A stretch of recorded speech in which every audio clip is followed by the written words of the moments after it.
Have you ever had two services in your system? They just stop talking to each other and suddenly everything breaks. Yeah, that's a microservice communication pattern. In a microservice architecture, services are independent, but still they need to be dependent on sometimes some for some fetching some data, and they still need to communicate to get the real work done. And how they communicate? Can that break the entire ecosystem?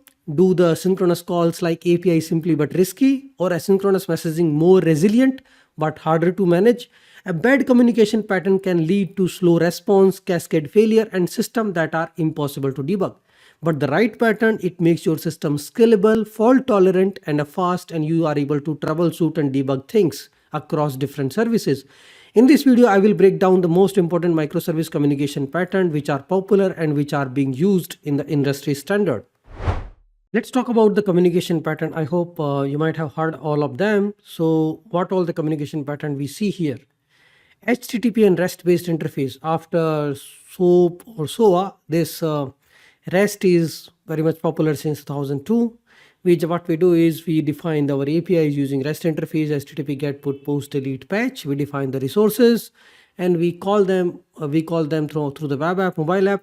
They can be developed using Node.js, Spring Boot, Java. I mean, almost all the different tech stack, either Python, Go, Node.js, TypeScript. They all support this kind of interface. You can build a HTTP server. Now, next thing, we already know that. Let's talk about gRPC. gRPC is nothing but it's where you are defining the proto buffer. And then what we do is, I mean, if you talk about the gRPC, it relies on this gRPC protocol where we create a client and a server and they exchange the communication using proto buffer, right? Simply GraphQL is same as the HTTP REST interface.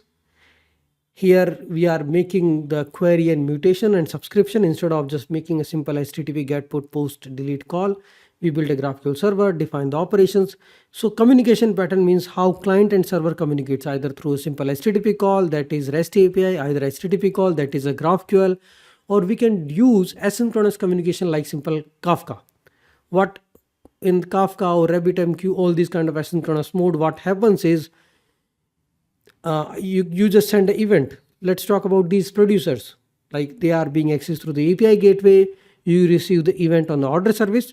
Order service will emit the event to the Kafka topic. And then there is a consumer group which will listen to those topics and execute those kind of actions like user created, order created, payment processed. All these kind of SNS topics are there. I mean, these are the Kafka topics. In the SNS or SQS, that is SNS topic. And in the SQS, there is SQS queues, right? So from schema registry, we got the event schema. Order service will publish that event to a particular Kafka topic. And then there will be listener consumer group, which is listening to that particular topic. Will read that event and will update the asynchronous state of the system. Similarly, we have a RabbitMQ. In the RabbitMQ, things works exactly like the same. You have an order service. You will actually publish the message to the RabbitMQ, and then there will be consumers which will listen to that event and will update the event. I mean, it's like you can specify the routing key, or you can actually do the broadcast of the event. So in the same fashion, there are two other additional things I have added. One is which is WebSocket and SSE, server sent events and a WebSocket. WebSocket is actually mainly used for real-time chat applications where client is almost most of the time is the browser and the server is your Node.js or Java server. What you do is you first connect to that WebSocket server using WS protocol, and it is bidirectional. You send a message, server will receive it, server will register the client and send back the message back. Similarly, the server can send a message, client can send a message. So it's like a two-way communication happening between both of them. Server sent event is a bidirectional. What it does is you just send an event from the server. You just connect to the event source, server event source, and it keeps sending you the updates, like a stock updates, like updates on the dashboard, right? All those things happens through the server sent events. WebSocket is the real-time chat, real-time communication where client and server can exchange the information. Webhook is nothing but, okay, let's say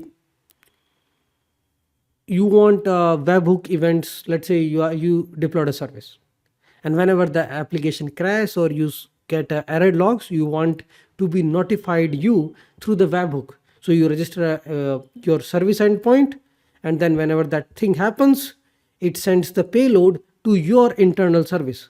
Like GitHub, Stripe, Twilio, what they do is they register your webhook, you send the event, you just register your endpoint, and whenever that event happens, like payment received or any kind of event, they send the event payload to your REST interface, like the API endpoint which you specified. This is like a webhook. It can be a Slack webhook, Teams webhook, or your internal HTTP endpoint, so that you will get a message, okay, the Twilio message has been sent, Stripe payment has been processed.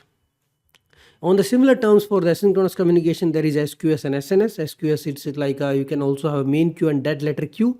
So all the failed messages due to service delivery errors can be tracked back through the DL queue, which has a retention period, right? Standard queue, it's a FIFO queue.